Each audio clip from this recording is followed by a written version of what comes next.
Union budget 2026 వచ్చేసింది. నిర్మలా సీతారామన్ గారు లైన్గా 9వ ప్రజెంట్ చేశారు. ఈ వీడియోలో బడ్జెట్ హైలైట్స్ని సింపుల్గా బ్రేక్ డౌన్ చేద్దాం. బడ్జెట్లో biggest focus capital expenditure. Capital expenditure అంటే లాంగ్ టర్మ్లో ఇన్కమ్ జనరేట్ చేసేవి like roads, railways, airports, schools, hospitals. 2026-27లో గవర్నమెంట్ 12.12 lakh crore రూపీస్ని క్యాపెక్స్ అనౌన్స్ చేసింది. ఫైనాన్షియల్ ఇయర్ 2014-15లో క్యాపెక్స్ జస్ట్ 2 lakh crores ఉండేది.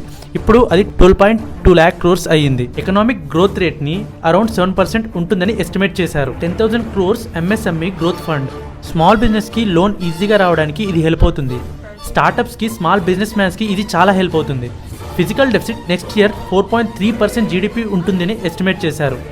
గ్రీన్ ఫ్యూచర్ కోసం carbon capture, utilization and storage CCUS technology మీద నెక్స్ట్ 5 yearsలో 20,000 crores ఇన్వెస్ట్ చేస్తారు. Plus 7 high speed railway corridors from Mumbai to Pune,